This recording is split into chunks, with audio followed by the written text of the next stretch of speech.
From Yarm to Yibby, Harrington to Horsley Hill, Swarwell to Silverlink. The Northeast Footy Breakfast with Roy, Steve and Ted. Right across the Northeast, the Red, the Toon and the Cat. Well, I'll let you into a little secret. Story of my life. You little tinkers. You What are you little up to? tinkers. Radio dad. I tell you what, this is what it is this morning. Wake up with the three legends, Steve and Steve, on Brilliant. the Northeast Footy Breakfast. The Red, the Toon and the Cat. So, I tell you what, he's been released from the radiator in the cellar and he's caused absolute mayhem this morning already, and we're only 6 minutes into the show. Who says it was me? Rye grassed you up. Rye grassed you, mate. I don't know what Rye you're talking grassed about. No. I thought it was Daz. you. Well, you can blame Daz as much as you want. Well, blame him in about 20 minutes when he starts waking up and switching on. He'll have a heart attack, poor lad. But I come into the studio connection computer and I can see Steve, and Steve. And I think it's played mayhem with it. Ted, numbered it. Ted, what are you up to? We've all logged in as Steve Wraith, but it was Steve Wraith 2 and Steve Wraith 3. I don't know what you're talking about. Yeah. It's clearly identified, right? We switched it on. All you could hear was echo. It was wild. I couldn't hear you at all. Live from It was just me and Ted. Thought you were live from the Riverside Stadium where it echoes even when there's people there. Hey, after yesterday off, you just sit there and be nice to us, mate, all right? We missed Well, you apparently yesterday, you weren't though. very nice to me. I get the hang What of do you these mean? things, you know. I get We the hang of these protected you things. yesterday. Protected 100% me. protected you. Yeah, Hang on, Steve was like, we should get rid of that Ted guy. And I'm like, no, Steve, come on, Yeah, calm down. chain him to a radiator, he said, didn't he? I was chained to a radiator. I was, yeah. He keeps disappearing on us and sending us these echoey sort of news reads. We love it. It's Did my Australian accent improve?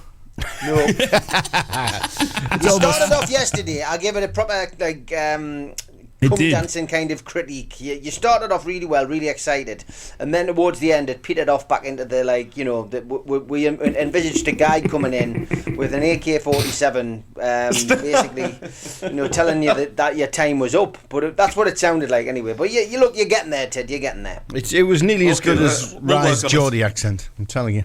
Super computer, which always sounds. Super computer! That's it. It sounds like he's from Beijing. Super computer! Wow. And I've a point of order on the show. Why is Rye getting fan WhatsApps? That's what I want to know. Oh, really? Yep. Is he? Sending them himself. Ted? We've just got a got burner.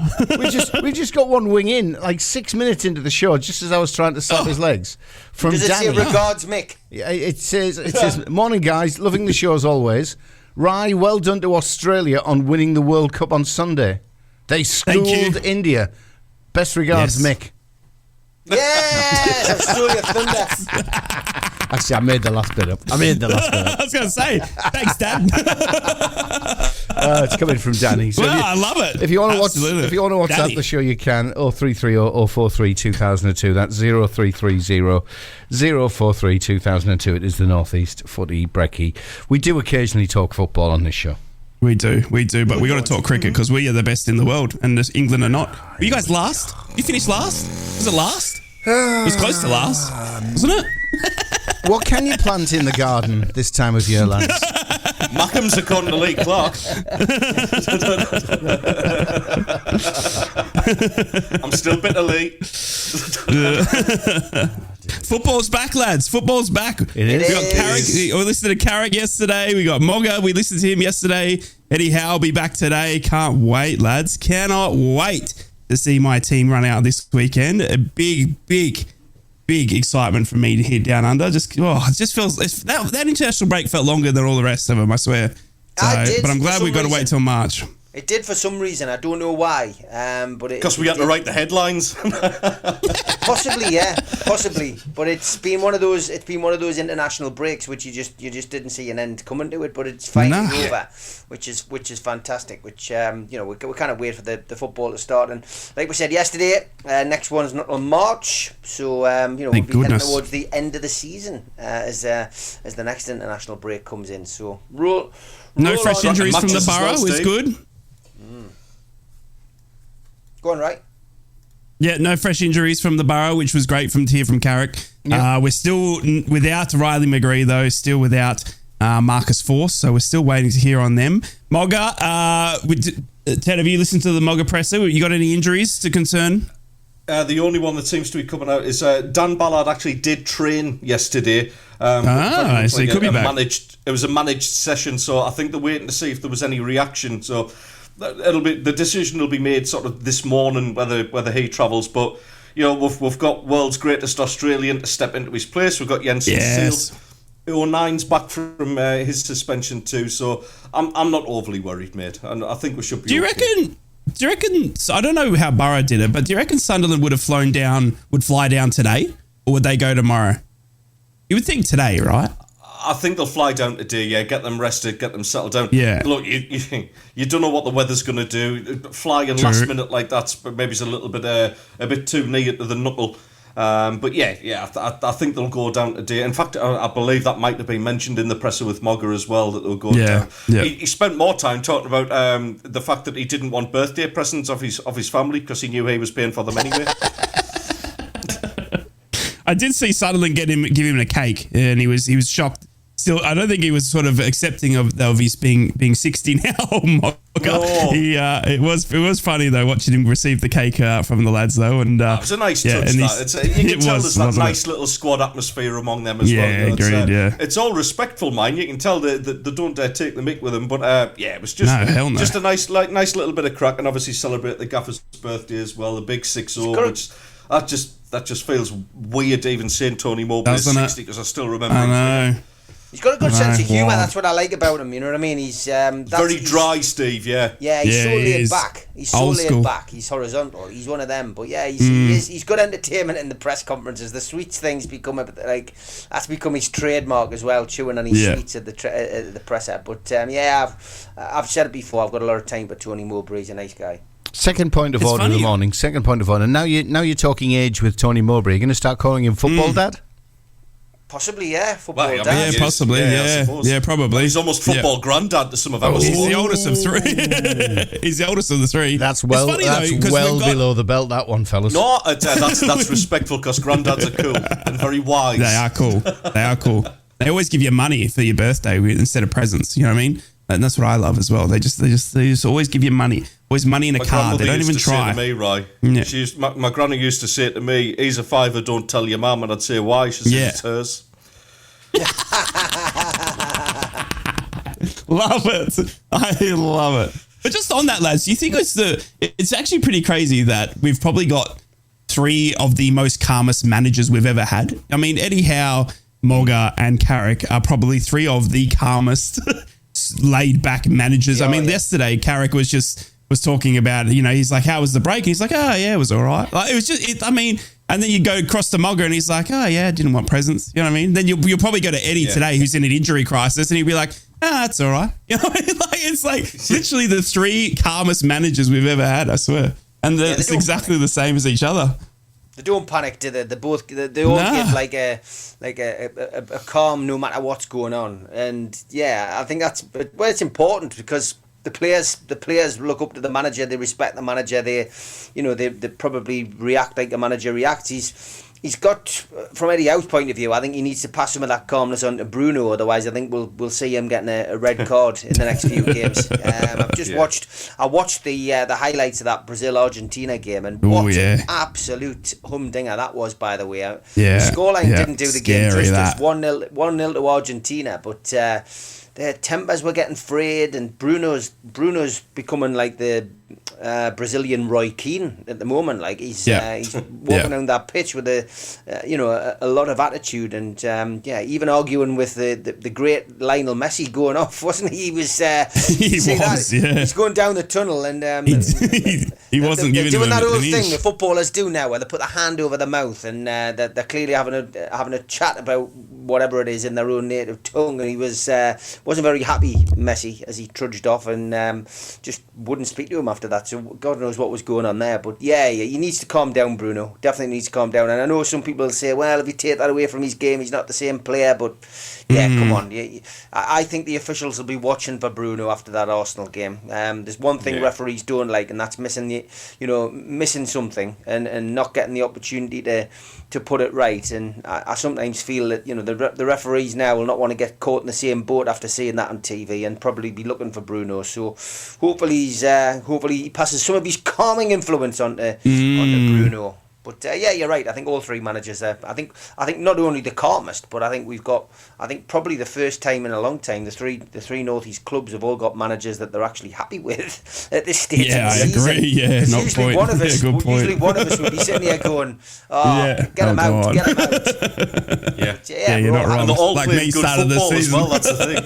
Yeah, true. Yeah, no, all that's playing very a true. decent standard of football, nice possession based. It's great to see. I mean, It across all is. three Yeah. teams. But, do you think the days are gone of having the football hard men? You mentioned like sort of the Brazilian Roy Keane, Steve. I don't think any club can kind of have that player anymore, because they're just going to be spotlighted by a referee straight away, aren't they? Yeah, I mean, they it's interesting because one of the topics which we never managed to get round to this week, which I stuck down as a potential this morning, probably a nice segue into it, is that former Liverpool player Jason McAteer called on Roy Keane to join him in the boxing ring to settle the differences with a £2 million boxing match. But those are the kind of players, Roy Keane. It probably embodies that kind of character. A football hard man. Everybody needed one in that team. Somebody who could mix it up and also play a bit of football. David Batty from obviously Leeds and Newcastle. Certain Blackburn as well. Certainly put himself in that mix. Vinnie Jones, probably the ultimate in our time in recent years. Probably the last of the renowned hard men. Probably more so than the other two I've mentioned, because he basically based his game on kicking lumps out of somebody. I mean, that infamous challenge within the first minute against Sheffield United, which saw him red carded, fastest red card in Premier League history, and the tackle on Steve McMahon in the FA Cup final. Which wiped McMahon out, and obviously Wimbledon went on to win the cup final, the crazy gang and all of that. But I mean it's wiped it out, the game. There isn't such a thing as a hard man now. It's frowned upon, and anybody who dares to try and take Vinny's crown, I guess, would be sitting in the stands and would end up getting a lengthy ban and wouldn't be welcomed back. It's a pity, because it's part of the game that you used to love. You used to enjoy. I used to enjoy watching people kicking lumps out of another player. It was great. It was part of the entertainment. It was part of the entertainment. Do you know what? You've taken me back. You've taken me back to Ayresome Park when I was a wet behind the ears football reporter. My first year of reporting. I did a real cheeky one. It was the first. I tell you what, it was the first year of the Premier League, and I'd heard John Motson was coming up to the Borough to do interviews, post-match interviews, to Match of the Day. So I phoned the BBC and asked to speak to Brian Barwick, and I got put through. And I just said, Brian, why are you sending Motty? Yeah, I said, Brian, why? It was the editor of Match of the Day at the time. Why are you sending Motty up to Middlesbrough? I could do that job. And to his credit, he went, "Okay, lad. I appreciate the balls and making this phone call. Let's give you a try." So actually, they displaced Motty, sent him somewhere else, and put me there. But anyway, that's a by the by. So that season, I was doing TV interviews after match for Match of the Day, and Wimbledon came to town. The Borough beat them 2-0. There was a dodgy offside goal. I think it was John Henry or somebody was laid down on the pitch as the ball was pinged over his head, about 2 feet off the ground. Yes. And Vinnie Jones was fuming with the referee that the goal should never have stood. And guess who had to interview him in the tunnel immediately after? I was bricking myself. I really was bricking myself. And the interview was Back on the fantastic. phone. Oh, I tell you what, he said. And Vinny's coming out with his Cockney accent. That geezer was offside. And he was just riling at the camera and the microphone. I was just like, anything else you'd like to say, Mr. Jones? Oh, it was terrible.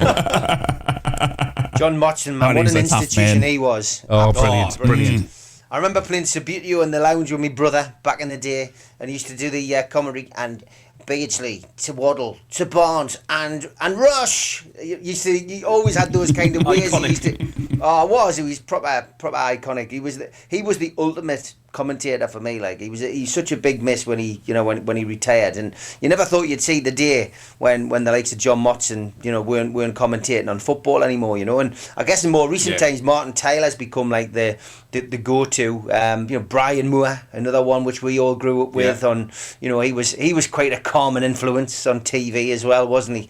And I guess locally we've all got our own opinions, I guess, but we've all got our affection for Roger Thames, who did a cracking job on ITV. Brilliant. But Roger, we used to get these black and white videos, the season review videos. Shoot. Oh, Shoot was good. That was a TV programme right up here. But those the local North videos, East football show. those videotapes that Roger Thames used to Stop do, it. where it was clearly edited.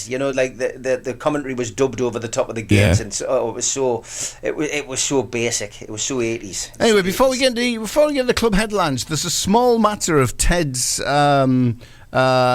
messages he managed to get squirreled out whilst chained to the radiator yesterday. We wanted to see if there's any truth in these. Now, Daz joined us yesterday, late on as he normally does, didn't he, lads? And he managed to receive, he claims, a couple of squirreled out messages from the man chained to the radiator. Well, speaking of Ted, I've got a message from him on my phone here. He's managed to sneak out a message from his captors. So I'm just going to play this for you now. It's it's quite brutal. So here we go. How are you, lads? Let me go. I've got a radio show to present. Let me go. Oh, that's really sad, isn't it? Poor Ted. Oh, hang on, there's one more.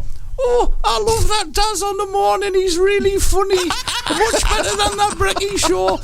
So, was that really you, Ted? Absolutely, categorically deny all denying that. For a start off, I'm not from Swalwell, whatever that accent was. I said you had been kidnapped, but you were being stuck in a helium factory or something. Well, funnily enough, I used to work in a helium balloon factory, but I left. I wasn't being spoken to like that. Oh, that was the same joke Daz cracked yesterday. Oh no! I promise I was listening. Give an old joke at home. Give an old joke at home. He said it straight afterwards. No! I'm actually sat with my head in my hands. I really am. It works well on radio. It works very well on radio. This is a new law. Oh my goodness, that is gold. That is gold. I think it's time to do the football headlines. Steve, can you bring us some sanity back, please? I will do, mate. I will. Good man. We'll start with Newcastle then. Magpies and Proud. Mags News. Newcastle United returned to action on Saturday when Chelsea are the visitors to St James's Park. And wait for it, it's an old-fashioned, non-televised 3 o'clock kick-off. Following victories over Brentford, Burnley, Crystal Palace and Arsenal, United are bidding to make it 5 successive Premier League home wins and 5 clean sheets to boot. Eddie Howe's press conference this morning will reveal the current state of Newcastle's walking wounded, with Alexander Isak, Miggy Almiron and Fabian Schär all tipped to be back in contention for tomorrow's game. Bruno Guimaraes will return after serving a 1-match suspension, but it looks like Sean Longstaff is set to miss out with the injury. The midfielder is also 1 yellow card away from 1-match suspension if he does happen to make it into tomorrow's matchday squad. And Newcastle United's chief executive Darren Eales has revealed that Toon Chiefs are prepared to reconsider the club's emotive ballot system. after fans suggested the current system to get their hands on tickets was difficult. Eales also said that the club would listen to supporters asking for the return of a season ticket waiting list, which was once believed to have stretched to over 15,000 people in the 1990s. That's your Newcastle United headlines on Friday morning. Smoggies and Proud. Borough News. Good morning, Borough fans. We are back, baby, with football. And Michael Carrick did his press conference yesterday. He was at his calming best. Middlesbrough will head to Bristol City this weekend with the same squad as that was for the Leicester game, with no fresh injury concerns raised from the international break. Middlesbrough will take on Bristol in what will be Liam Manning's first match in charge of Bristol at home. But it won't be the first time him and Carrick have met, but they both went and got their coaching licenses at the same time. Michael Carrick also updated us on Riley McGree and Marcus Forss and said neither of them will be back in from injury in time for Middlesbrough's trip to Bristol City. The pair have now been missing for some time, with McGree suffering from an issue with his bottom of his foot, while Forss has had a thigh problem. Carrick said that both are still weeks away from a return to action for Borough, but he promised neither had injuries that were too serious and potentially risking their involvement again this season. After Carrick suffered the blow of losing Darragh Lenihan for the rest of the campaign earlier in the week, he was quick to say that they will be back soon. Michael also went on to say that they're both getting nearer in terms of getting on with a new deal. Borough fans, a new deal. Michael Carrick has been looked at. He's got a deal that runs to 2025, but the reports are that Borough are keen to start talks on a new deal and have it signed before the end of the current campaign. Even though Middlesbrough had the faulty and shaky start to the season, Michael Carrick has turned the club around and got us up into close to the playoffs, and Kieran Scott has said that the faith never wavered in Michael. Since then, having led Borough to the playoffs last term, Carrick had to wait 8 league games for his first win of this campaign. It would have been hugely poor form for us to react, said Kieran. Call it a day and start again after 5 games. We had no illusions that Michael was still our right man. Michael and his staff have all bought into the idea of developing the players we're bringing in. It's all part of the plan, and we're all going to live it together. That is your Middlesbrough headlines. No Riley McGree, no Marcus Forss. Same squad heading down to Bristol to take on Liam Manning's first home game for Bristol. Mackems and Proud. Black Cats News. Good morning, Sunderland fans. Happy Friday to you all.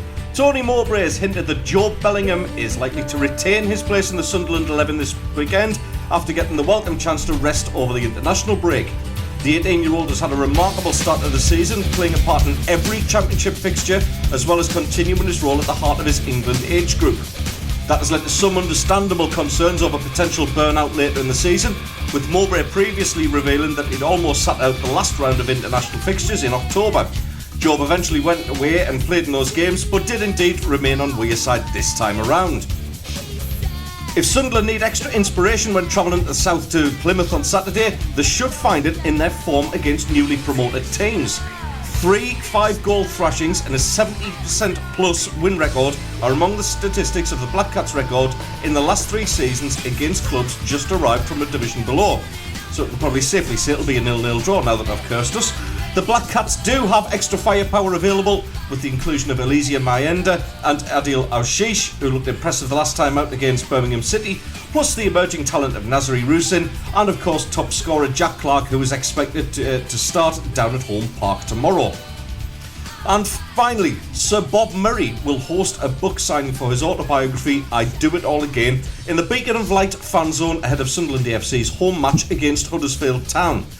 Supporters are invited to meet the former SAF chairman at the Beacon of Light from 6pm to 6:45pm on Wednesday, the 29th of November. Copies of Sir Bob's autobiography will be available by on the day or any time at the club store and online, with all proceeds from book sales and associated donations going to the Foundation of Light. Great cause it is as well. That's your headlines. From Wickham to Whitley Bay, Stonygate to Shields, Doggy to Darlow Backlane, Steve, Ted and Rye.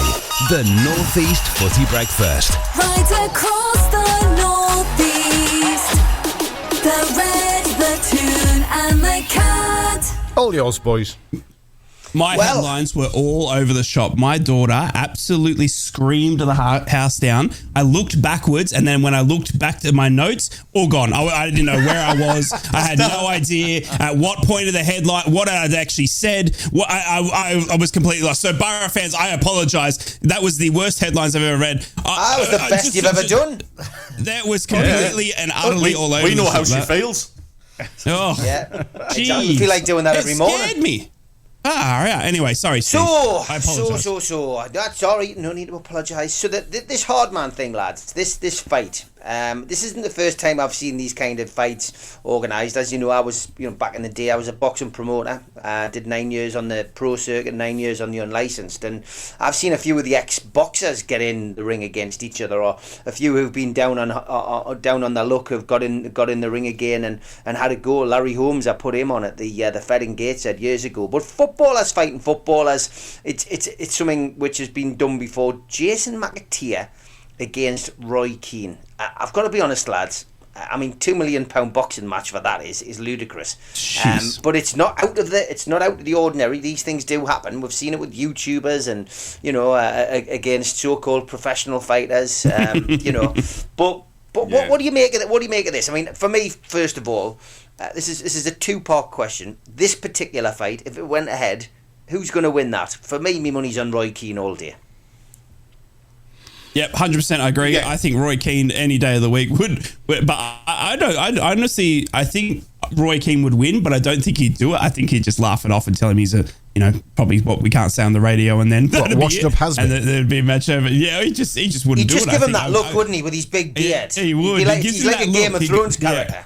I think there's more to it. Exactly. I think there's more to it because McAteer wouldn't have suggested a boxing match, a fight with Roy Keane, unless there's something there. There's got to be something there. I mean, has he been doing boxing for a while or anything like that? I mean, it's because you look at our very own Craig Hignett, who's on the Three Legends tonight with Lee Clark and Daz Williams. Higgy. Can you imagine putting Higgy in a ring with Roy Keane? You'd turn around and say, Keane would win every day, but Higgy boxes just about every day.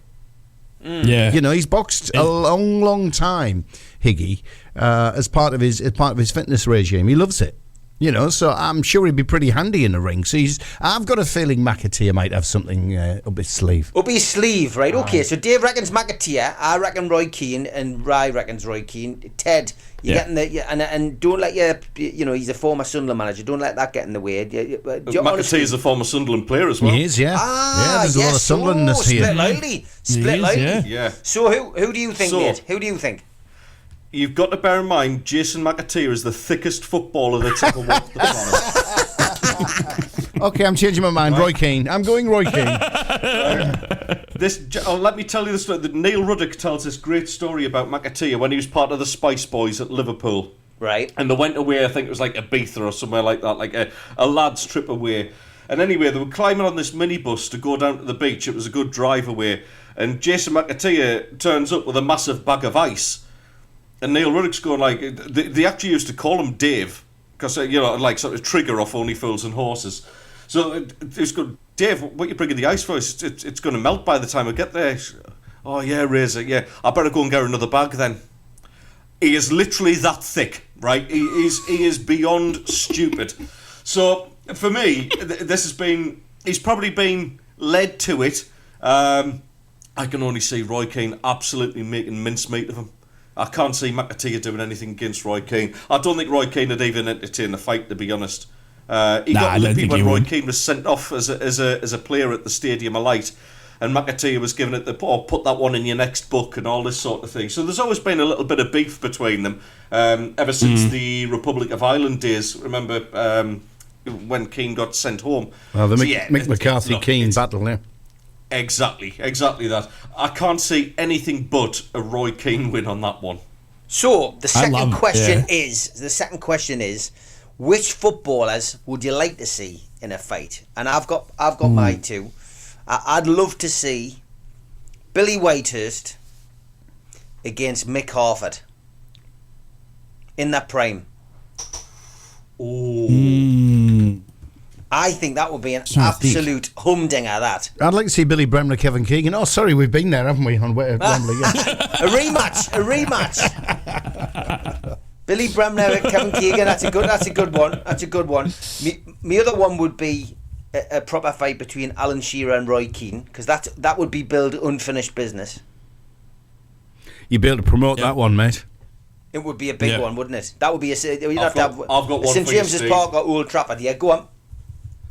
Kevin Ball versus Brian Kilcline. Oh, Bally. What a fight that is. Bally all the way. Not bad. Bally all the way. Not bad. We've also got a rematch. We could stick on the undercard, because you've got to have a few. You've got to have a few light bouts. You've got to have a heavyweight, the top one, which is going to sell all the tickets. I would have Kieran Dyer versus Lee Bowyer. Yes. I like that one. Mine's going to be a bit of a left fielder. I would go Lee Cattermole, right, in his prime, v Joey Barton. Oh, what a Oh, yes. Oh, take Joey my Barton money. v Lee Cattermole. Can you imagine?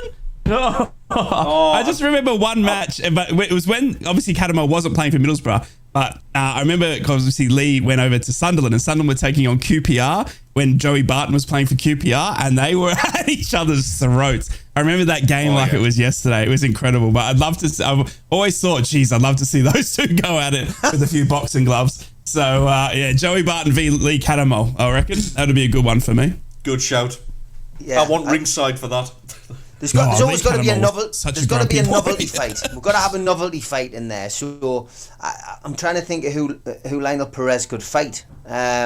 You'd have to get somebody in because I did a St Patrick's Day, which Bruce Grobbler. Bruce Grobbler, yeah, that would be funny because he'd be doing the wobbly legs thing. That's it, yeah, he'd be doing the wobbly legs thing. Taking you can imagine Bruce with a pair of boxing gloves on. He'd be doing the wobbly legs dance with his arms down by his side, wouldn't he? Just sticking his tongue out. That's the sort of fight. Grobbler fight. So you've got to have that kind of novelty fight on, which people pay to watch as well. I did a St Patrick's Day event, but before the country became politically correct, and long before Boardwalk Empire was thought of, a St Patrick's Day event, I got a couple of small guys, shall we say. I don't want to get chucked off air, but you know where I'm going. They were vertically challenged. You mean because it was St Patrick's Day? Don't think you can say that. They were supposed to be like leprechauns, but one of them actually looked like Eric Gates. So I put him in a Sunderland top, and I put the other guy in a Newcastle top, and it was comedy. It was comedy gold. And at one point, they actually ran underneath the referee's legs. Oh, brilliant! I'm in so much trouble. Jeez. I'm in so much trouble. And that's the North East Brekky Show. We'll catch you next week. I think moving on from players, there's got to be some managers. You'd love to see have Steve a go at each Bruce other. v Harry Redknapp. Steve Bruce v Harry Redknapp. Imagine that. Harry Redknapp in prime. Harry's winning that all day. Both of them in the prime, mate. Harry boxed his lugs off because Steve Bruce would be too busy giving interviews about Newcastle United. No, the ultimate had to be. The ultimate had to be Kevin Keegan, Sir Alex Ferguson. Oh, yeah. He's got to go to Middlesbrough yet and get something. Yeah. Sir Alex would throw, I reckon. He's a scary man, I reckon. But, back in his day, when he's throwing boots and that, there's no way. The schemes in Glasgow. Yeah. There's no way I would have stood up to. Everyone said. I remember Gary Neville saying once that he said that everyone tells Sir Alex to get get effed. Well, we won't continue that once, and you never do it again. You never ever make that mistake again. So it's I've got the ultimate I think manager he'd be fight. Scary man. The ultimate one, lads. The ultimate one. This is the rumble in the jungle. This one. Oh. Sean Dyche versus Sam Allardyce. Oh dear God! I can just see Sam Allardyce coming in like butterbean. He'd have his shorts pulled right up over his stomach. Not in his prime, Steve. Not in his prime, I tell you what. Oh, Even geez. Jose said, "Have you seen the size of him? He'll kill me." He'd like it. I can imagine I can imagine them both having a scrap. Those two, though. You could, couldn't you? Yeah. It'd be a proper pub dust up that one, like, wouldn't it? Yeah. It would be. Arsene Wenger's got to have a fight against Alex Ferguson just for the crack as Oh, well. imagine. Because I mean, those two were Imagine. head He'd to probably head turn for up and years. do that Brazilian dancing martial arts, though. He's got that look about him, hasn't he? Yeah, classy. He'll slip on some silk pajamas first, yeah. Le Professeur. You know what? You know what sells the stadium right now, though? It's Ramsdale versus Raya. Imagine the goalkeepers battling out the winner of the Ramsdale would have winner of the 15 minutes boxing off, match. though. He'd have 15 minutes off talking to the crowd. Ramsdale And then v get knocked out. Raya. Winner gets the number 1 spot at Arsenal. Imagine. Well, it's interesting. I mean, obviously, this is a radio show, so we can't show photographs of it. But there's been a recent release of wrestling figures which are based on former football managers, and one of them is actually Sam Allardyce, believe it or not. There you go. So this is clearly What would something. his wrestling name be? Big Sam. It's got that's legs. been I tell you who else would be a good clash, and this would be a one that would sell the stadium a light out. Gary Bennett versus David Speedy. Oh, what, there's only one winner. Jeez. Right, just to fill you in on some history there. Gary Bennett actually put David Speedy over the barrier and into the crowd. It's on YouTube. It's well worth a watch. It's well worth a watch. really? It is. Far out. Gary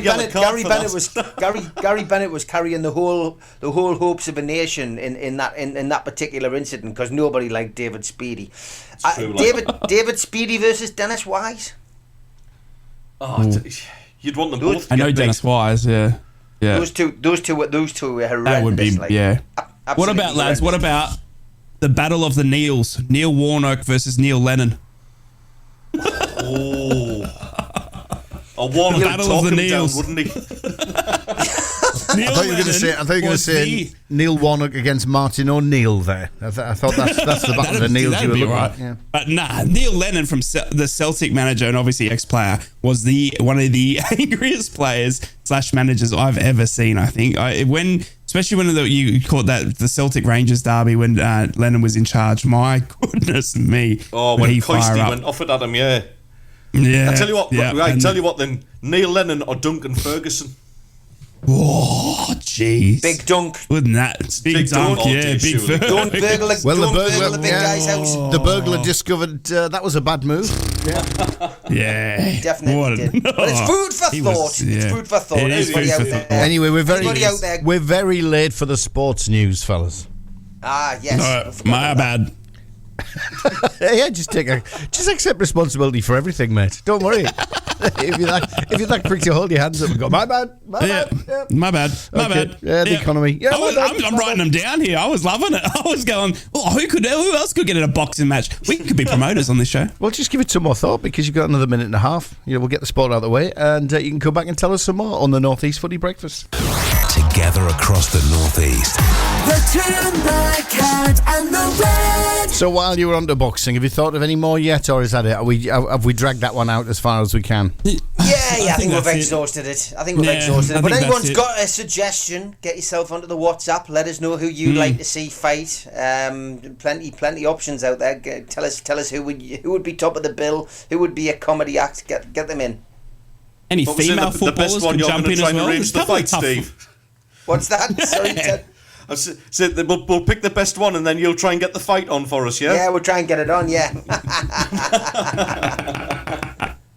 Like Don King without the hair. Yes.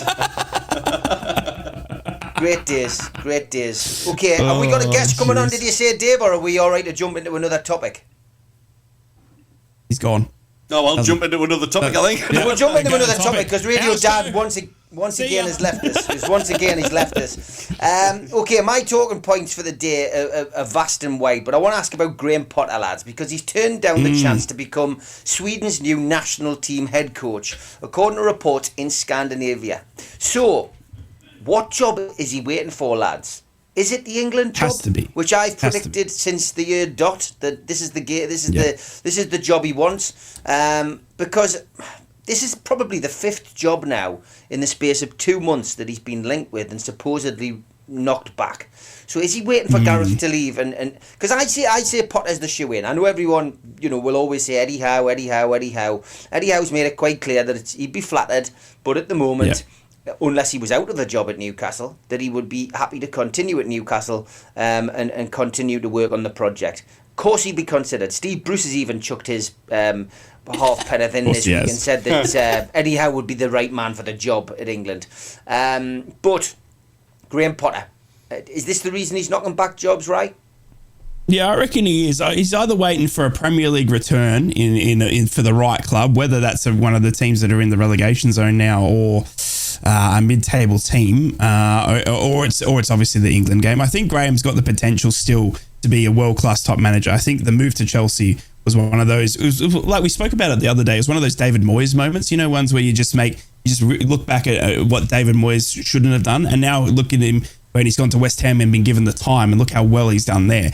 I think Graham's looking for that opportunity now, and his next move has got to be the right crucial one, because if he gets sacked again or makes a mistake again, it probably tarnishes him and what he's achieved, especially at Swansea and stuff like that, and Brighton, of course. So I think he's waiting for the right move, whether it's internationally or a Premier League team. My inkling is that it's a Premier League team. I've heard rumours of a certain few clubs that obviously, but they're more towards the relegation zone. You got your likes of Sheffield United, Luton Town. They're all sort of thing. Maybe Sean Dice at Everton as well. Would Graham go in there, and do a job, after Everton's worries? But I think he's just waiting for the right job, and I hope that he does, because as I said, if he goes to the wrong club and makes the wrong decision now and tarnishes another sort of effort in managing, following the Chelsea, craziness that was, he could just be finding himself without a job for good. So fingers crossed,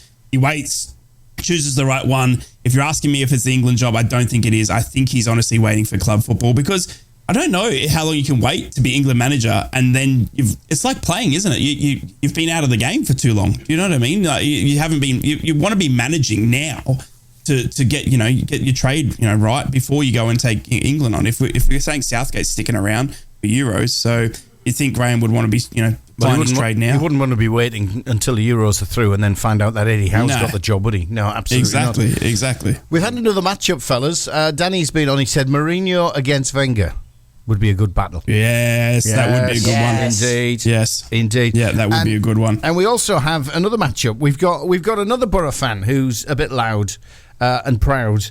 We're joined by Bam from Thailand. Bam, what is it over there? Good afternoon, mate. Good afternoon, everyone. How are you doing? Yeah, all good. Hello, Ban. Bam, how are So, we? Ban, about coming onto the radio show and taking over from Rye. Welcome to the show, mate. It's great to have you on. And it begins. No, I wouldn't go that far. I don't have all of the professional equipments like Rye does, and what he does for the Borough fans, and just to get our voice out there around the world, it's fantastic. So massive credit to you, Rye. Thank you, Bam. I appreciate it, mate. That's nice to hear. Look at this. Is nice. It's another loving. Every time we bring somebody on, it was Graham Bandera 2 days ago, the cartoonist artist, and Rye. Now it's Bam and Rye. Oh, no. So, how did you end up supporting the Borough? What's the story, mate? Well, long story short, basically, I moved from Thailand to live in England, Middlesbrough, when I was about 12 years old. Wow. And my old house was very close to the old ground, Ayrton Park, which is Costa Street. So basically, basically, it's about 5 minutes walks away, if that. So that's how I got to know Middlesbrough, basically, because before that, as you may already know, in Thailand, the top four teams, like the big top four, like Manchester United, Liverpool, Arsenal, and the others, Chelsea, Tottenham, are very, very famous in Thailand. And for me to support such as, an unknown team in Thailand, it's it's a bit different for the Thai population. And so basically, went to live in Middlesbrough for 13 years. I was raised there, and ever since, never looked back, never regretted. Middlesbrough was my first team to watch live inside the stadium, and ever since, it just fell in love with the team and with the people, with the town as well. So yeah, that's just how it got started. It. Amazing. So I had no idea you'd been in the borough that long. Oh yeah. Well, a lot of people think that as well, because and every time when I say to them that I was raised there for 13 years, and they're just quite surprised, and I say, "Oh really? Oh, where did you live in Middlesbrough and all that?" So yeah, but one day hopefully I can make my trip back for a quick visit, because I have so many friends there as well, and right now, I believe a lot of Borough fans want to meet up with me, and just want to meet up with the Thai Tea side at the Riverside Stadium, and just have a fun cheering the team on. And Bam, it's Ted here. I've got a question for you, mate. Obviously, it's the one that straight away comes to me, because I'm a bit of a foodie. I love my food. You've got to answer this question. Which do you prefer, a parmo, or do you prefer traditional Thai cuisine? Because I'm intrigued by this one. Oh, that is one of the hardest questions I have to answer right now, to be honest. Would be for me.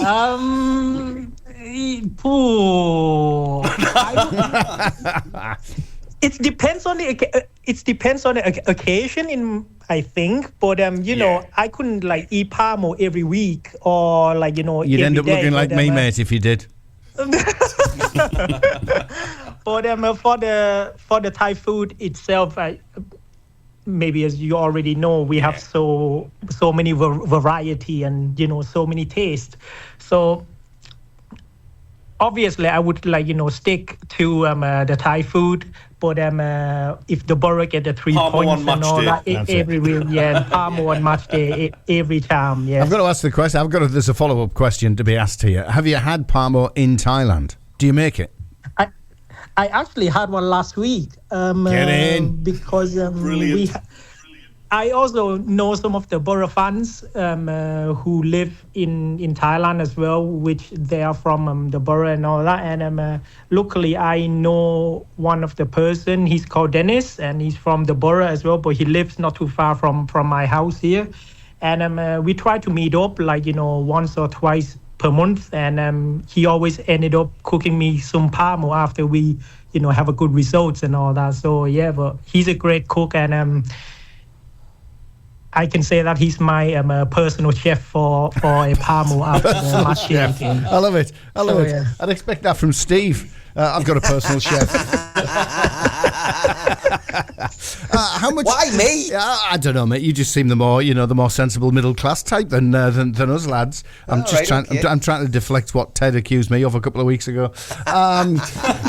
It's time to embarrass Ryan now. Time to embarrass Ryan. How much of an inspiration is our Aussie friend to you, Bam? What you see what he gets up to on his watch-alongs? Oh, he's great, isn't he? I always watch his reaction on YouTube, and it is one of them things always bring a smile to my face. And of course, he's doing his thing in Australia, and try to make the people know about the Borough fan base and all that. And I try to do the same as well. And basically, I just start from the last season, from such as small points like posts on some Borough Facebook group after the game, and try to do something funny, and try to bring the fans have the smile on their faces. But ever since then, I didn't expect for what I do, to get so much recognized and all that, because like I say, it's totally different from what Rai does, because he's very professional, and he's got a YouTube channel and all that going on. But is this the same Rai that we know? Is it your same?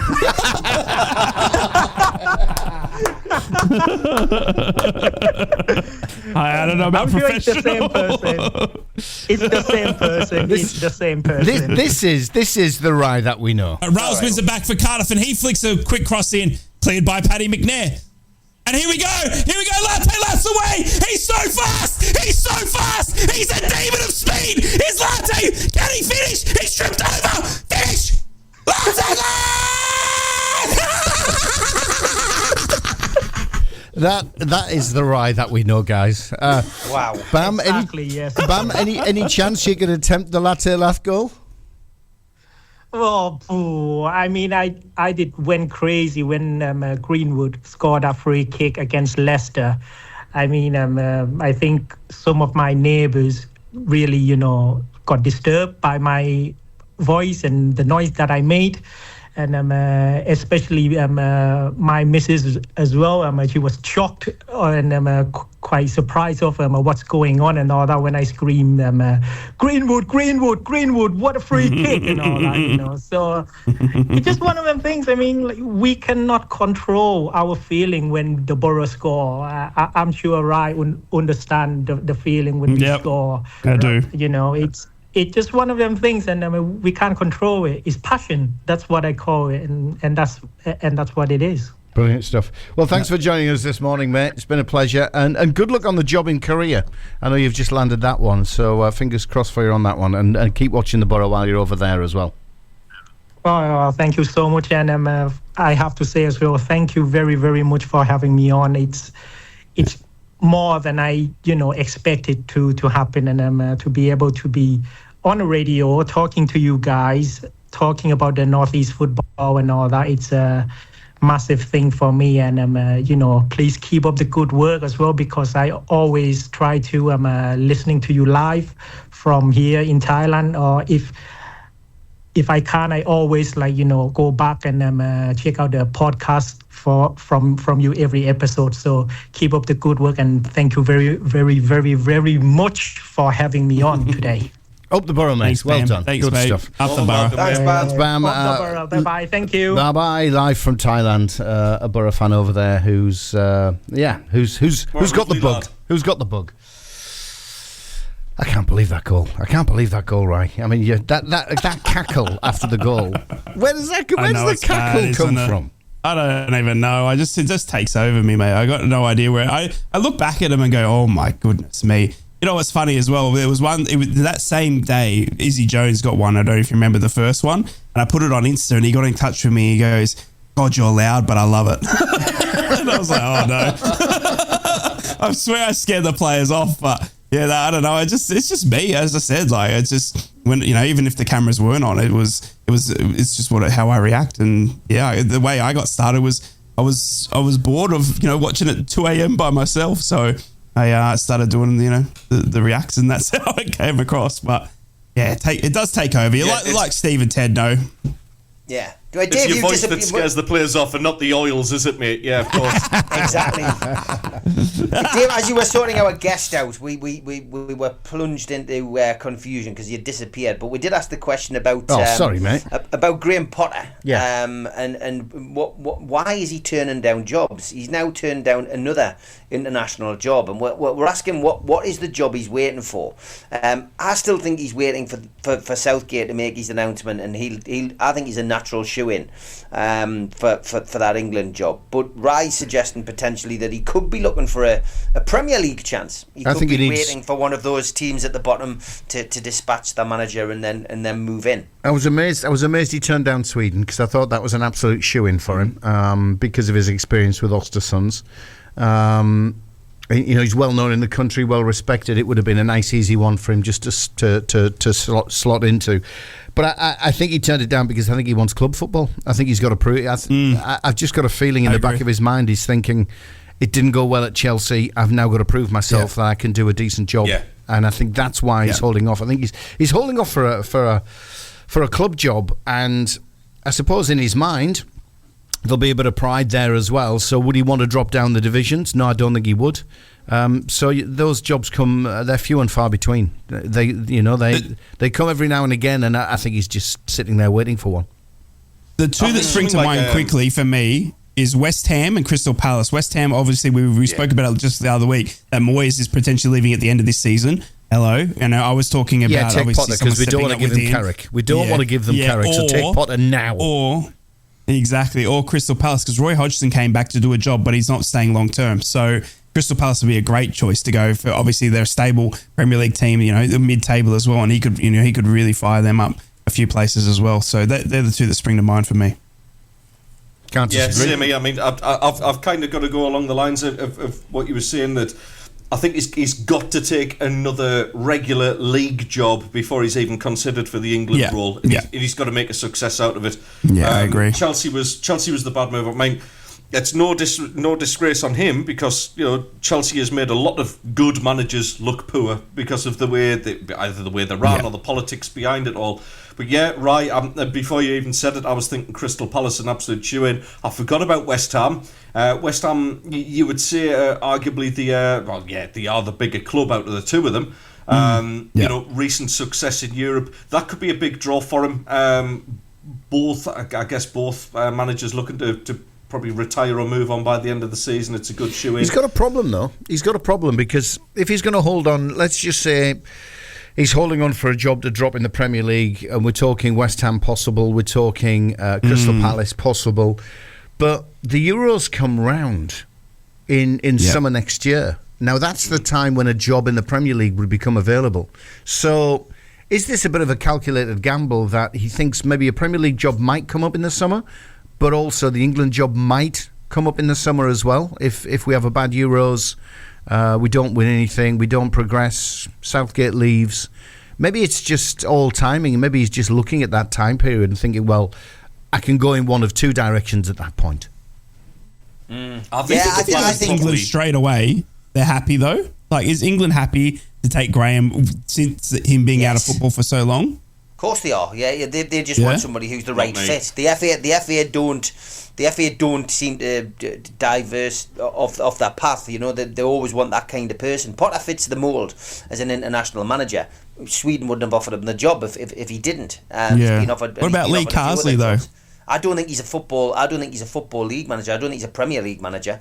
I just think he's better for. I think he is better suited for international football. But I think Eddie Howe would be the number one choice. But Eddie Howe, I don't think at this moment in time will go and join England. I think had he won a trophy, he would go. There's no doubt about it. I think he would probably go. All this talk of Jose Mourinho and Newcastle. Now, it might only just be talk. It might only just be talk. He's going to Saudi, mate. He's going to Saudi. But what's that going to do in the back of mind of Eddie? That is silly. Yeah, it's silly. Even rumours of that is ridiculous. That he's going. He's definitely going. How you could do that? Yeah. Yeah. He's already said. He's already said now he really fancies the Saudi challenge, which translates into I really fancy the Saudi money. He'll go to Saudi and he'll sign Salah. He'll go to Saudi and he'll sign Salah. They'll get Salah over the line in that $200 million deal or whatever it is, and he'll go to Saudi, and it'll be Mourinho and Salah as the new, please bring more than 400 people to our next game sort of thing. So they're going to continue to spend big money, and Mourinho and Salah are the names that you can get in Saudi. But I think to replace Eddie Howe with Mourinho would be the strangest footballing decision I've ever seen. The most stupid decision ever seen. Yeah, Mayor Rooney, taking from Eustace sort of thing. So, I can't see it happening. Yeah. Question for you, Steve. What Steve Bruce Question for you on that one. Just if Eddie Howe did get the England job, Steve, would you take Graham Potter at Newcastle? No. No. He's not a Premier League manager. He's not a Premier League manager. Well, you can have him at Borough, right? Yeah. He did well for Swansea. Really, as if I'm saying it's the wrong thing to do. You can have him. Honestly, I'd rather have Mogga or Michael Carrick than Michael Potter. Than Potter. I'm not a Potter fan. I don't want anyone but Carrick for years to come. He's one of the best managers we've ever had. Not a Potter fan. Yeah. I think off him. I think he did well at Brighton. But I think Brighton was more down to a collaborative effort. I think Brighton had such a great ethos at the club. They had Dan Ashworth doing the right deals behind the scenes, and I think Potter's been found out. I think that's why he's waiting for the international job, because it's easier. It's easier in a lot of ways to do. You're just picking the best players from all the teams. It should be the easiest job to do. Anyway. It should be. And I don't think he would be a huge success with England either. I think we're in a position with Gareth Southgate. Even though I'm not a fan of Southgate's football at this moment in time, I think people will be crying out for Southgate when we bring the next manager in, and if it is Potter, I don't think he'd be a huge success. But I'm not a Potter fan. Did all right at Swansea. Did all right at Swansea as well. He's a good championship manager for anyone out there, I reckon. He did well at Swansea. He took Brighton up as well, so he has got the championship pedigree there. But yeah, maybe the Premier League's a bit too much for him. He's pretty influential. He's even made us 5 minutes late for the news because we're talking about him. So there you go. Time for the news on the North East Footy Breakfast. Thanks, Graham. We'll be back after this. From Yarm to Yibby, Harrington to Horsley Hill, Swarwell to Silverlink, the North East Footy Breakfast with Roy, Steve and Ted. Right across the northeast, the red, the tune and the cat.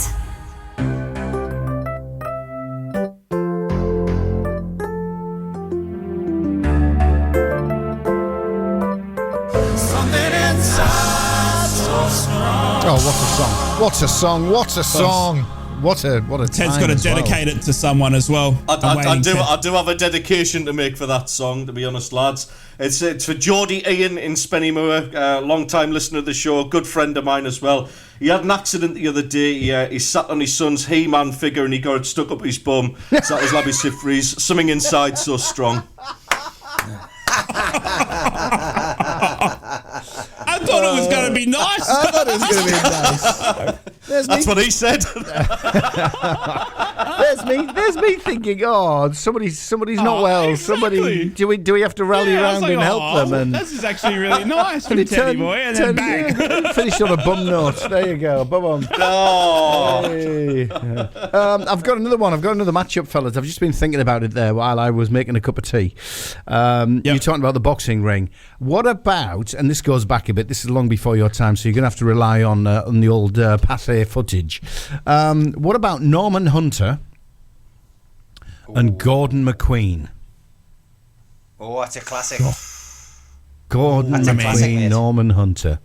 You know, they've got the link there with the Leeds United, but they've also got the England-Scotland rivalry as well. Brilliant, that. Yeah, Norman would edge it, I think.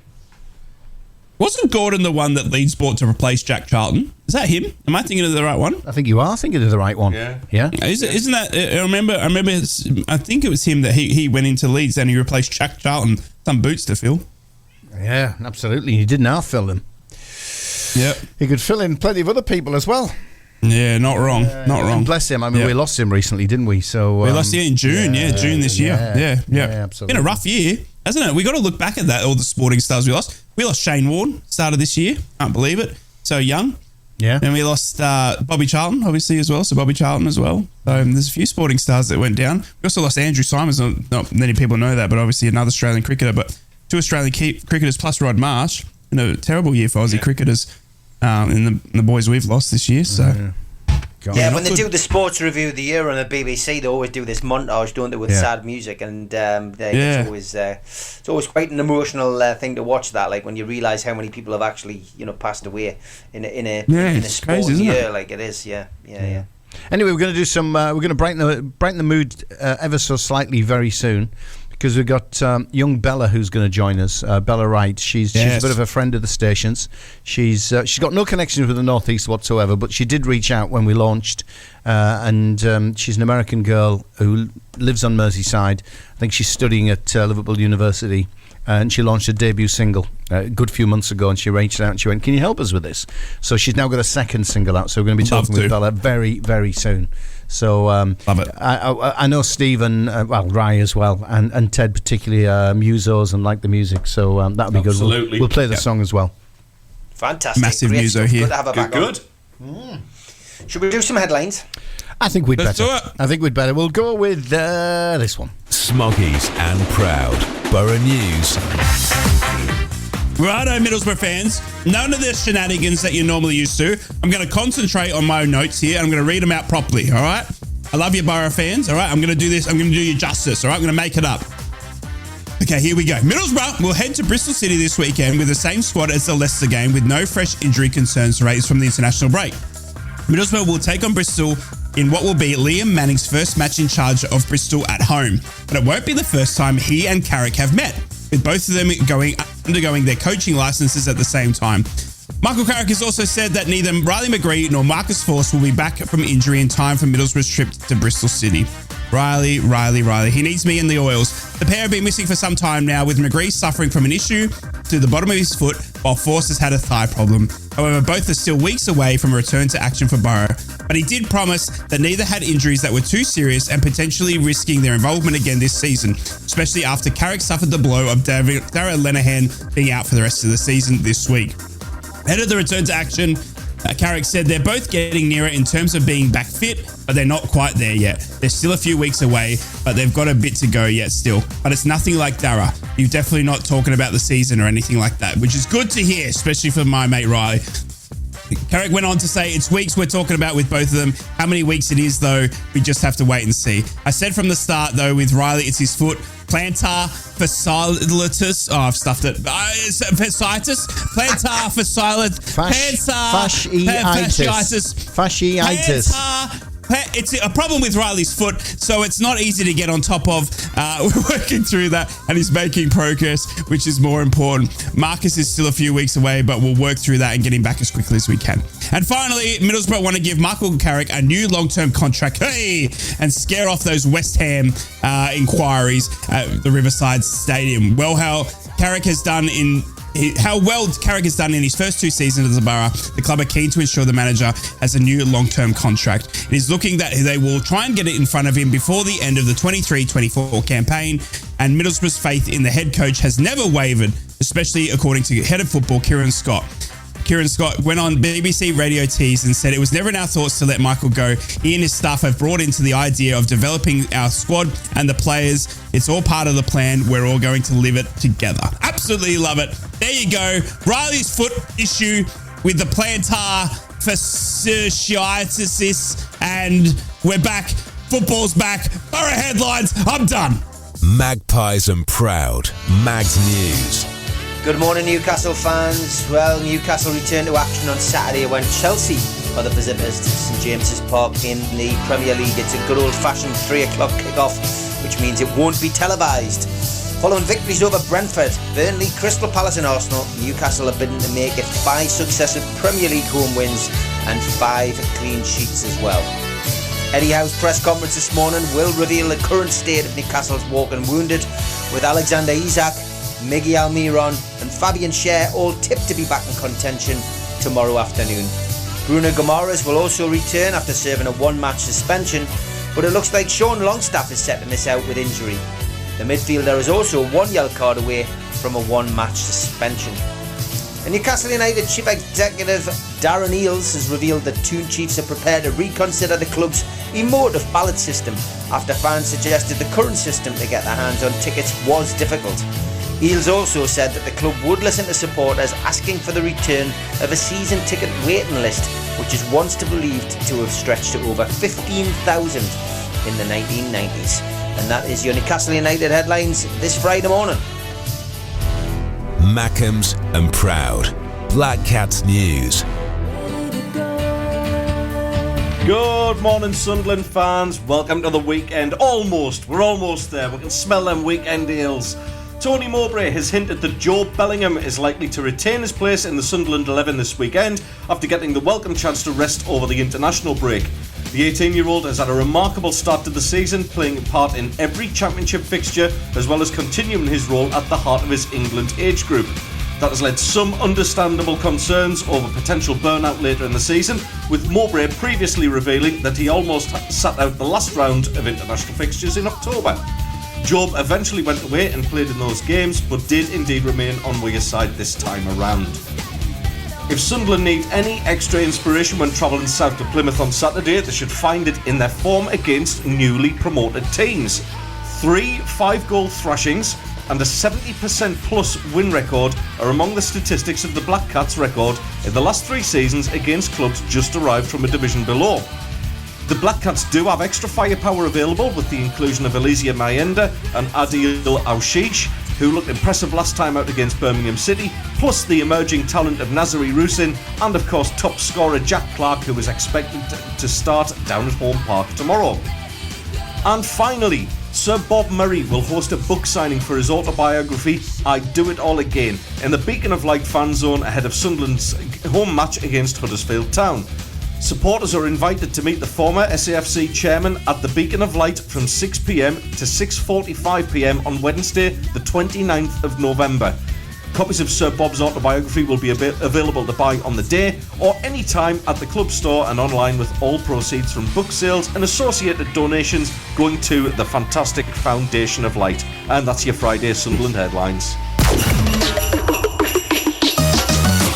From Wickham to Whitley Bay, Stonygate to Shields, Doggy to Darlow Backlane, Steve, Ted and Rye. The North East Footy Breakfast. Right across the northeast, the red, the tune and the cat. Now then, we mentioned earlier, a friend of the show is young Bella Wright, a rising star in the musical world, with a bit of a difference. You know, not somebody from the northeast, but somebody who got in touch with us a good few months ago to say, hey, you know, I'm on Merseyside. I've released my first single. Can you guys help? And we did, and I'm pleased to say Bella joins us this morning again, because single number 2 is coming out. Good morning, Bella. Welcome to the show.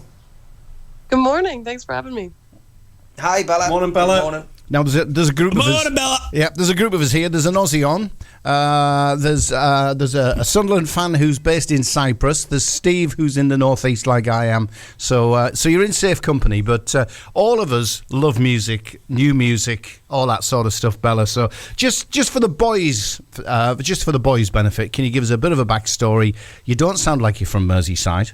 I know we've had this conversation before. Just give us that backstory about how you're in the UK at the moment. Yeah, of course. So I'm from Montana, and now I'm just studying in Liverpool, getting my music degree. That's pretty much the whole story. There you go. Simple as that, fellas. There you go. What kind of music are you doing, He did say Bella? we all love music, Bella. We do all really enjoy music, and we love helping out young and up-and-coming artists, but only one of us can really sing, Bella, and it's me. So I am the best singer of the group. You need to just realise that before we obviously get in with our questioning. Dear. So just to let you know, Rye, the Aussie, best singer of the group, go forth, lads. You reckon? Perfect. Steve already stole in with a question there, Bella. So who's your influences? Who do you kind of aspire to be like in terms of the music industry? Yeah, my music's kind of like Alanis Morissette or Liz Phair, or if you know Blonde Shell, she's an up-and-coming artist still. I like a lot of that like 90s alternative rock / pop rock sound. Yeah, it's funny you mentioned Alanis. I just got into one of her old songs, Uninvited, the other day, which for me, I thought one of the greatest rock ballads ever written, that was written in 15 minutes, according to Alanis. Is the writing part of it something that you find comes easy, or is that something that you kind of have to work on and get sometimes the occasional writer's block? Oh, I mean, I think we all deal with writer's block, but I feel like writing's definitely my favorite part of the whole process.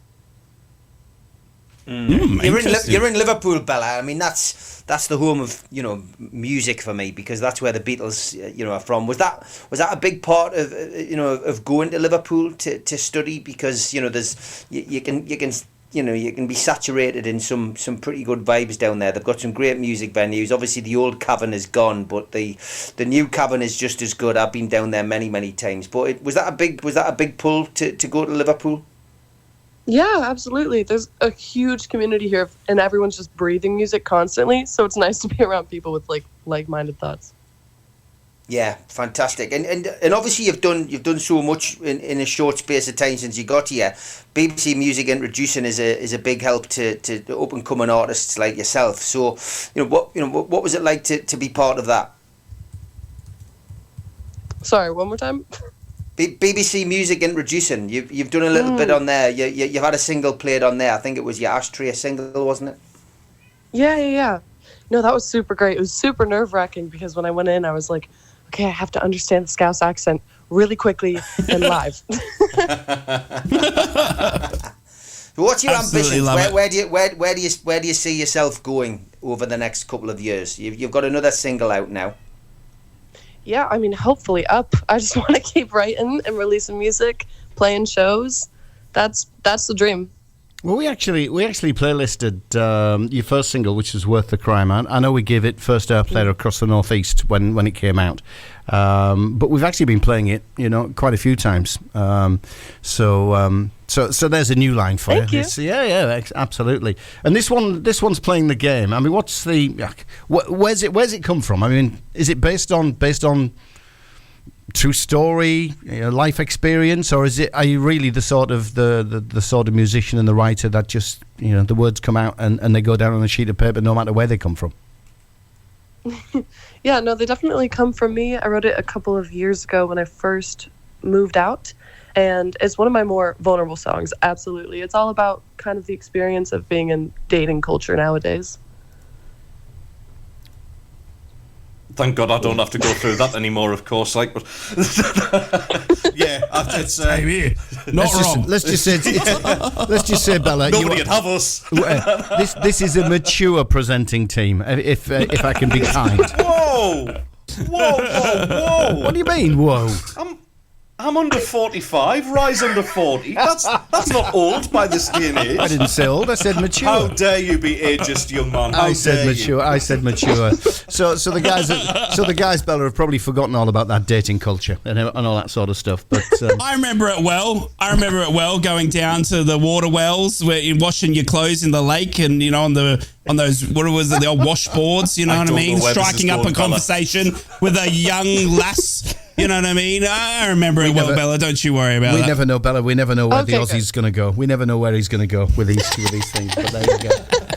But so playing the game. Let's have a listen to it, and we'll come back and finish off the chat. Let's hear the song.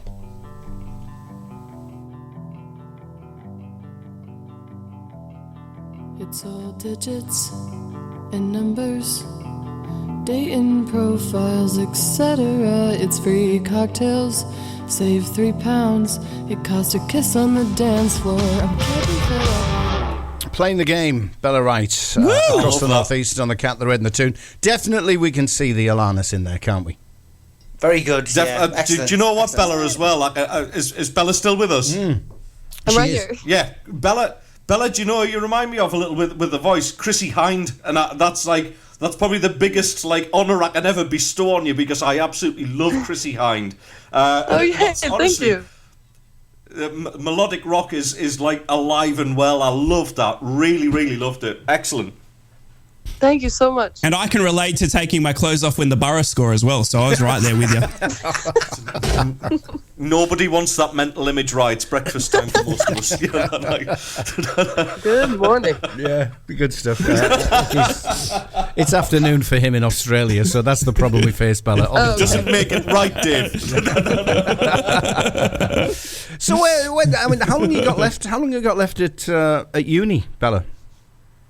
I'm graduating next spring. Next spring, and then is it back to the US? Man, I don't know. I'm trying to figure that out. We'll see wherever things are busy. Yeah. Okay. Well, look, we do wish you well. Thanks for getting back in touch. And the song was released. It was released overnight, wasn't it? Yes, sir. Yeah. Playing the game, Bella Wright. You've already got a favourite on Spotify and another follower on there as well, Bella. There you go. Awesome. Thank you guys so much. It's been great. Good luck. Thanks for joining us this morning. Cheers, Bella. All right, thanks for having me. Thanks, Bella. Thanks. Bye-bye. The first single, fellas, was fantastic. And this is the follow-up. Worth the Crime was well. We'll dig it out over the next couple of weeks. Worth the Crime, and we'll play it on the show, so you can have a listen to the first one. Great stuff. Definitely good stuff. All right, great. Yeah, it's good to have Bella back on the show. So back to football. Good stuff, and it's time for some sport headlines, Dave.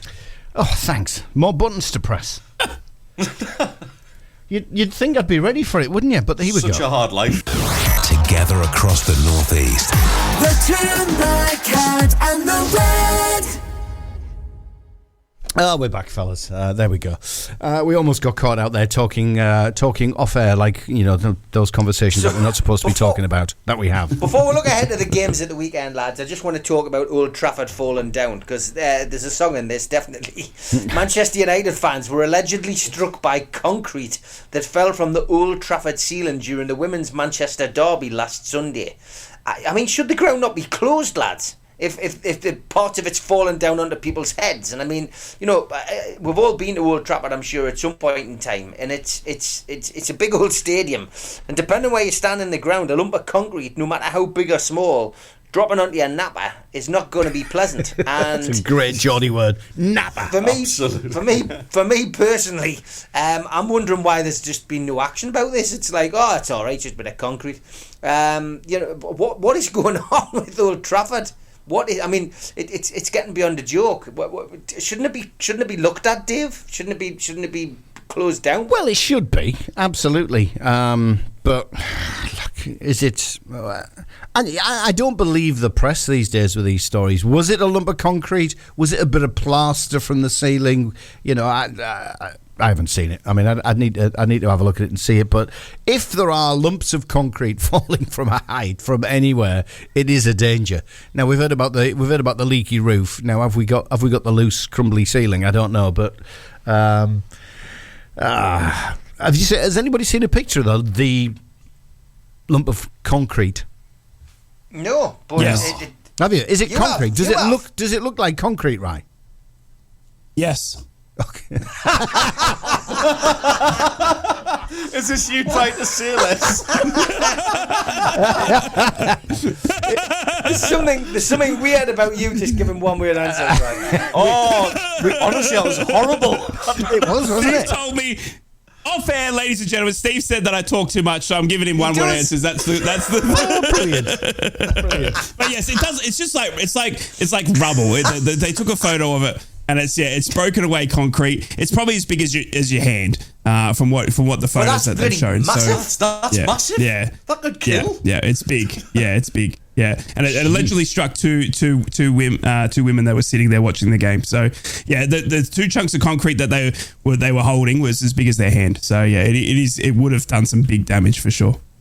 Wow. It's the only shot on target Man United's had at home for ages. I've got a Man United listener who's actually tuning in for the first time today, and I've just slated his team off. I'm sorry, Bob. Daily Mirror, get yourself onto the Daily Mirror website. The offending concrete is there. There's a pic. It is definitely a handful. Bits of concrete apparently from the ceiling were seen on the ground. And that's bits on the ground. Not sure that's the bits that have fell on the napper. Fell on the actual person on the napper. But well worth a look. They need to investigate this. They really do. If it's starting to drop in on fans, I mean that's just absolutely crazy. It really is. Yeah. But 20-9. We've had a WhatsApp, fellas. Ahead, following on from yesterday. Do you remember we had a Shirley contact me and said she's fallen out because I didn't give her the Queen tickets? We've now had a WhatsApp saying, Mr. Roberts, I forgive you, but do not let it happen again. So I just got to give Shirley a mention. Aww. Yeah. See, you guys get all decent comments. You get entries into your quizzes. I just get complaints. Yeah, well, you're the complaints department. Thanks. Steve keeps us honest. Don't you worry. I do try, lads. I do try. Moving swiftly on, I'll be receiving more complaints. We've got to look ahead to the games at the weekend, and yes, let's look at Plymouth Sunderland first. Plymouth Sunderland. Absolutely. Plymouth Sunderland. What's the crack, Ted? The crack for me is I think we're going to this game pretty confident, to be honest, Steve. Plymouth have got an awful record against us anyway. I think in the last 7 they've drawn 1 and lost 5 against us. It's one of those ones where all roads point to a comfortable Sunderland win. I think Joe Bellingham, obviously, it's been talked about. He was going to be rested. Maybe make way for Adil Aushish to get in the side as well, who's being touted by a lot of people in the know and in the game. Aushish looks a very, very special talent. So yeah, midfield, I think we've got too much for them anyway. I don't see any issue. The only sort of question mark over this weekend's game is who's going to play at the back, because obviously it looks like Ballard is going to miss out. I think Mowbray's not daft. He's not going to take a risk on Ballard if it looks like he's going to have any reaction to a hamstring injury, because we can't afford to lose the lad long term. So whether Jensen Seelt or our favourite Nectarios Triantis comes into the side, I can't help but smile when I say that lad's name. Yeah. Exactly. G'day, mate. See, I can do it in 2 words, but there you go. I would like to see Nectarios actually come into the side a little bit more. Me and Luke O'Nien will return to his favourite right-hand side for centre-back. whatever he picks, I think is going to have too much for Plymouth. I know, obviously, Plymouth against Borough a couple of weeks back, big 3-3 all draw in that one, and a very entertaining game. But let's be honest, Middlesbrough didn't have their usual best sort of defensive game on show that day. I think a bit better defending, like what I think we are capable of. I think we should see this out rather comfortably. That's something that Mogger did pick up on in his press conference, the amount of goals that Plymouth are scoring.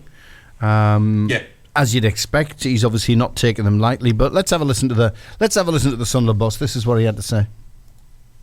They've had some big results. There's some good results, particularly at home. They've had some big results. They scored 6 against Norwich. Drew 3-3 with Middlesbrough. Beat Blackburn 3-0. Blackburn are a top team. It's they've had some really good results at home, particularly, and scored lots and lots of goals. I think they're in the top 3 in goals scored in this division. So we have to be very mindful that they can give you lots of problems when they're on the ball. They've lost probably too many goals for their liking, but if as you look at the game, you would think there's going to be goals in it because they score a lot of goals at home, and our record away from home is okay. And so we're looking forward to the challenge of it. It's for me, I haven't been to Plymouth for lots of years, to be honest, but I know it's a very difficult place to go and get a result. So it's obviously their goal scoring that he's concerned about. Yeah, I still think, though, he's maybe doing them a little bit of a favour and kind of talking them up a little bit. Yeah, they've had some good results, but look, they're a newly promoted side. It's one of those where eventually they do get found out, and make no mistake, Mowbray and his backroom team will have done their homework on them without a shadow of a doubt. The danger man for Plymouth, I think, will be Morgan Whittaker. He's kind of he's their Jack Clark, I guess, if you like. He's certainly up there in terms of the stats. He's a good ball carrier. He gets shots away. So I think he's a one to watch. But otherwise, with the quality of the likes of Clark and Roberts, who's just signed his new deal, Rusin looks more deadly every time he plays. And I really do think we're actually going to get a striker scoring some goals this weekend as well. So, yeah, no worries for all with it. We've got a young team, aged 23 years and 24 days, our average age this season. I honestly don't think Plymouth will offer us that much of a challenge. I expect a win. Okay, Borough travelling away as well this weekend. They've got Bristol City, Rye. Big game again for Middlesbrough. Promotion contenders along with Sunderland. So what's your take on this one? Yeah, it was good to hear Carrick yesterday saying that he wasn't going to get carried away. He said obviously the Leicester result was a positive one, but he said it was easier for the lads to get up for that. He said they were top of the table, newly relegated Premier League team. He said it wasn't hard to pump the boys up for that one. He said this is the danger game now. This is the one where you bounce back. You go down to Bristol and you might think that it's going to be easy because we've just knocked off Leicester and that's they're a good team, and then we come away without the 3 points. So it was good to hear Michael sort of settling everyone down there and making sure that we focus now on Bristol. It's going to be a tough test. It's Liam Manning's first game in charge at home for them. They've obviously just gotten rid of Pearson as well, so it'll be interesting. And Carrick said that in his presser as well that he doesn't know the tactics that they're going to use because Liam's obviously still new in the job. But I think we have got some audio of Carrick, do we not? We do indeed. This is the Borough boss. I think the boys who have not gone away on international, it's important that they switch off and have a breather and come again stronger. And for me, this game's even bigger than the Leicester game. I think there's a natural buzz and there's a natural feeling around the Leicester game. Top of the league and coming down from the Premier League and good team. I think there was a big feeling in the stadium that it was a big game. For us, this is an even bigger game, going down to Bristol, new manager, first game at home, and with total respect for Bristol, it's one that is you can take your eye off the back of Leicester because everyone's still enjoying Leicester, but that's done, and this challenge is even bigger for us. So we're looking forward to it and be ready for that. But we certainly use the energy and the confidence that we've gained over recent weeks. Yeah, and the interesting one for me there is the manager situation, because if Big Nige was there, we always had a problem with Big Nige. He always got his players, his team up for playing Borough because of his former connections. But now Nige is not there. You've got a new manager. Will there be a new manager bounce? I don't know which one would have been harder, playing with Nige's boss or now playing with a new guy? No, I think it's going to be obviously the latter. I think obviously, not knowing, and Carrick alluded to that yesterday. He said that obviously they went and got their coaching badges together at the same time, him and Manning, and he doesn't really understand the tactics or, the game style. It's hard to go back and watch tapes of, what Bristol are about under Liam. Obviously, there's only been one game and they drew that 0-0. So it is going to be a bit of surprise factor there. And I think we said it, just earlier in the cast as well with Graham Potter. Most people, Steve says that, Graham Potter's been found out, that the people have understood his game. Well, when you're a brand new manager at a new team that is above your league, then you've got that surprise factor about you. You can change things up. You can make it completely different, and we just won't be prepared for it. But I hope, and it does sound like exactly what I was saying, that Carrick has told the lads not to get complacent, not to to think we're going to go down to Bristol and just trump them, because it's going to be a tough game. They're going to be up for the fight. They've got a new manager. They're at home for the first time. They're a good team, Bristol, and they caused us some troubles last season as well, if you remember, just towards the run in there. So I hope we'll be up for it. We got the same team that we took into Leicester, same bunch of lads. I dare say Carrick will pick the same team again. I don't think you'll see any changes to that lineup that what we saw at Leicester. I think he was got them drilled in at the moment. We've got no one returning from injury, so there'll be no surprises there either. The only one is if anyone's sort of picked up a niggle from coming back from international duty. Sammy Silvera has been around the world in the break as well. Sammy Silvera flew down to Australia and then he went over to Kuwait and then from Kuwait back home. So he's been around the world. So I expect him to be on the bench and probably not get a run, because he's literally been on a plane for the past 2 weeks. But I'm still confident Middlesbrough will get the win. I think we need to cement our places in the top, in the top half of the table. Now, this is a game that we need to now win. We weren't expected to beat Leicester, but we're probably expected to beat Bristol. So you got to win the games that that you're expected to win in order to cement yourself as a good squad. And I hope that, and I think we will. I think we'll go down there and do a good number on them and get the 2 goals. It'll be 2-0 to the Borough. And I think we'll come away from the win, because I just think Carrick's got them so well drilled and they're trying not to get complacent. The flip side of that, though, Rye, if you lose that, you could actually end up in the bottom half of the table. Yep. It's so going tight, to be. It's so crazy. It's so crazy. Where 3 points goes so up, and and loss of 3 points, and it's also dependent on other results, isn't it? The championship. It's so hard. Results elsewhere can just mean you can fly down the bottom, can't you? So. You just got to focus on what you can do in your own backyard, and this year weekend it's Bristol, so one game at a time, and it's still so early in the season. But you're absolutely right. It's like one loss or one bad mistake or whatever it is. But I think you like yourself, if you go down to Plymouth, you're expecting a result there. You know what I mean? You get shocked there, and it can mean you guys plummet down to 12th or 15th, and all of a sudden you know what I mean. So it's crazy. It's a mad season. Mad season. It is, mate. It is. Yeah. So Newcastle anyone take can on beat Chelsea. anyone. Newcastle take on Chelsea this weekend at St James's Park, looking to bounce back from the defeat against Bournemouth in the last outing before the international break. And players coming back for me is the key for Newcastle, because we've got the spine of a team coming back tomorrow, and we've got Bruno coming back from suspension. Alexander Isak's going to be fit, so we've got our centre forward back, probably the number one choice centre forward. Miguel Miron is back, which gives us a bit of a boost as well.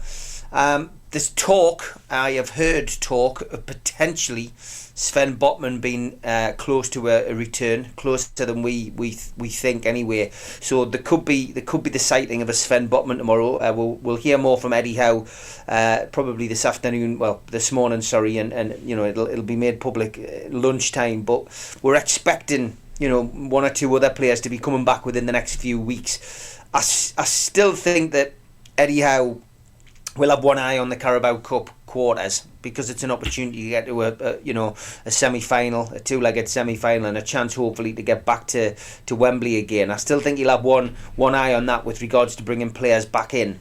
But when we look at it, Chelsea have had a couple of good results in recent weeks.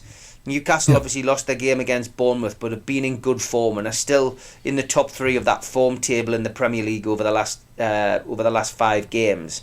So for me, this is a really tight game, and a lot depends on which Chelsea and which Newcastle turn up tomorrow, because they can both be hit and miss.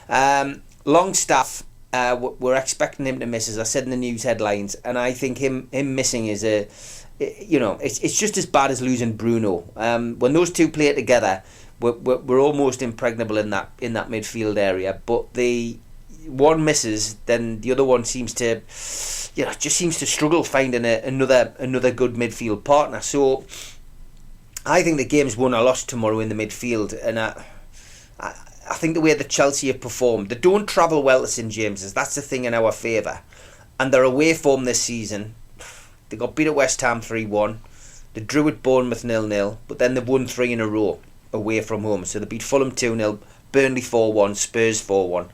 Obviously, the Spurs game we know was marred in controversy. Red cards aplenty, etc. So maybe take that one out the equation. 4-1 at Burnley, you would say that they should beat Burnley. They're not having a great season. They should beat Fulham as well. 0-0 at Bournemouth. Well, we all know what happened at Newcastle at Bournemouth, and a 3-1 loss at West Ham. Well, West Ham, are hit and miss as well. They're another team that's got Europe, affecting their season. So, although I'd love to say Newcastle are going to run out of this game with a big win. I just don't see it. I think it's going to be tight. My heart says it's going to be a 2-1 win to Newcastle. My head says this has got 1-1 written all over it.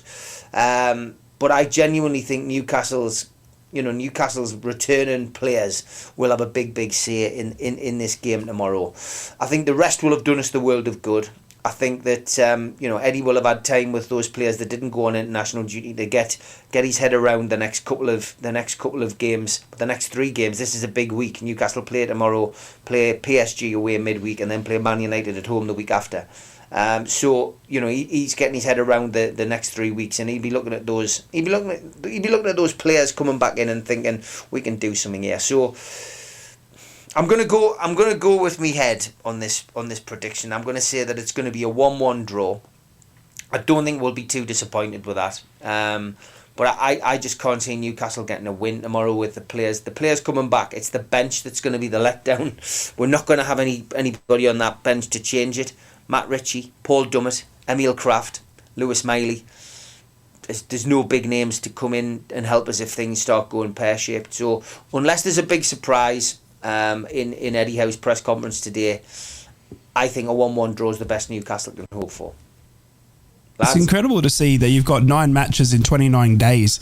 That's the Newcastle rundown. Now, obviously, Chelsea may not be the Chelsea that that they were, but it's still a big game against a squad that has a lot of talent. And then obviously, then you're in for Paris for a big Champions League match. So it's so much at stake in terms of your Premier. This next month is really going to make or break, because it's so many matches but arguably not enough players to play them all, sort of thing. So it's going to be very, very interesting to see how Newcastle go tomorrow, starting that run, and then 11 matches. So 9 matches in 29 days. It's incredible, and then 11 matches from this game over the winter period. So it's a lot of football coming up for Eddie, and it's going to be a test to him and the team to get as much of those players fit. And then obviously we go into a January where you're probably going to look to recruit to try and help ease that burden. So it'll be interesting to see. I'm going for a tough win to Chelsea. Actually, I just think Chelsea have turned a corner with Pochettino,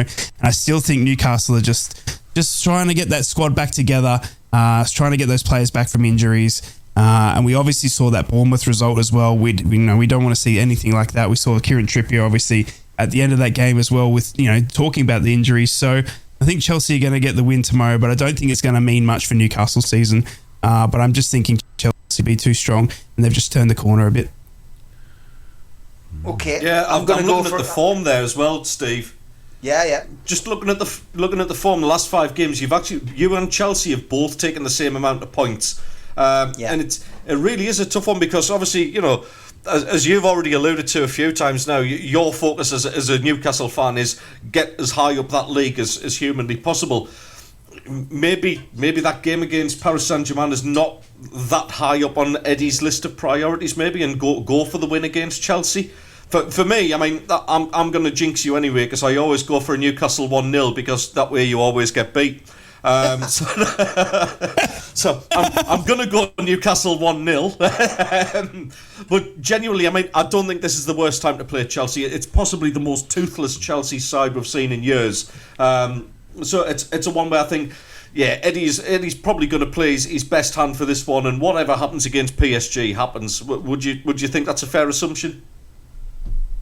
Yeah, I think you're right. It's the form guide. The form guide does count a lot, I think, but the international break certainly helped Newcastle. If this had been the week after Bournemouth, I think Newcastle would have struggled to get anything out of this game. I think the international break's done us a big favour. It's a fair assessment. I hope your prediction run ends this weekend. By the way, I'm gonna go for a Sunderland. I'm gonna go for a Sunderland draw and a Borough draw this weekend. 3 draws for the teams. I'm gonna go 1-1, 1-1, 1-1. Get decent odds for that. Daz is with us. Good morning, gentlemen. Good morning, Daz. How are we doing? Great show. All right. Not too bad at all. Hang on.